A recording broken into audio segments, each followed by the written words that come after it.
of a big question to start here because I've grown a little obsessed with this idea someone shared with me recently about the importance of having your own personal secret about a role before taking on a new character. So even with a great screenplay, great source material, what's something specific to you and your take on Riri that was really important for you to bring to screen here?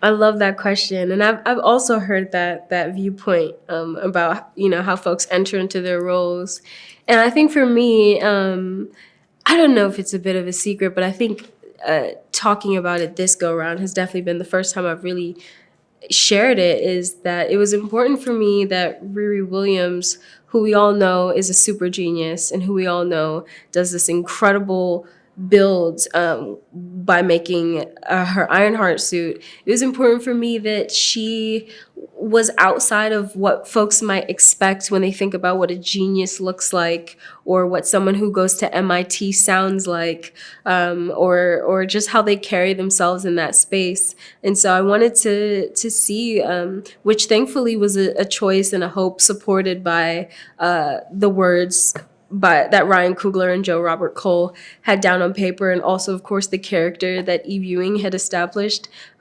So I'm very glad that I was given a character that could support that hope of mine, but also in me figuring out how I embody Riri is wanting to figure out how I could play around in different moments and maybe do something differently than whatever my first thought might be. Her energy was infectious and it felt very specific to you, to me. And that's always all I ever want from any role for that matter. I wanted to look ahead a little bit to the Ironheart series, given what she goes through and what you go through in this movie. Actually, I'll start there first. For you as an actor, is there anything that you saw another Wakanda Forever actor do on the set of this film that made you stop and say, like, when I'm number one on the call sheet, I want to be able to do that for my set? I think the sort of advocacy for their character that I got to see folks do on Wakanda Forever, just in the rehearsals and the conversation and the discussion about what someone might say, how they might react, how they might respond. It was definitely a bit of a master class, I think, being in some of those rehearsal rooms. And also a great gift that the directors I've worked with fortunately have offered by being open to hearing like what our input could be on a character, as they trust that we as the actors are showing up to do our job and to take the time to know these characters quite well.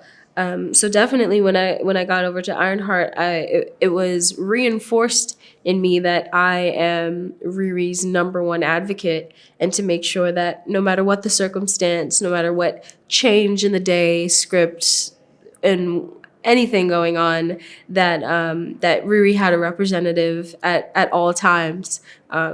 Yeah. I love that. All right. So now for Riri specifically as a character, because Wakanda Forever really well highlights how everyone is influenced by those around them and how everybody winds up living on through each other. So based on what she experiences in Wakanda Forever, is there any particular thing in terms of how Riri was shaped during this film that we're going to see you kind of dig into a little more in the Ironheart series?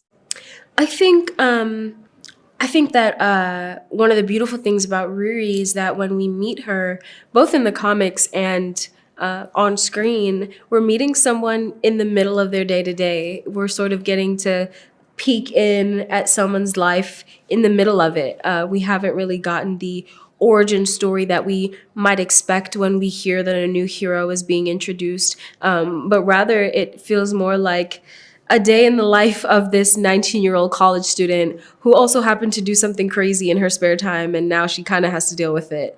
And so I think that when we get to dive into her world in Ironheart, we're also getting the opportunity to explore who Riri is when the stakes are not quite as exaggerated, but also to see what adventures she might get into when when or if she does have to she does have to sort of reflect or contend with the ambitions of hers that got her into that situation in the first place. I don't think it's until this moment in Wakanda Forever when we think about why now, like why on this day are we seeing Riri? Well, on this day she realizes the potential that her brilliance has. I was already excited for the series. Your energy in this movie is infectious, though, and now it is easily one of my most anticipated of the many MCU properties on the way. So huge, huge congratulations to you. Thank you so much. I'm so happy to hear that.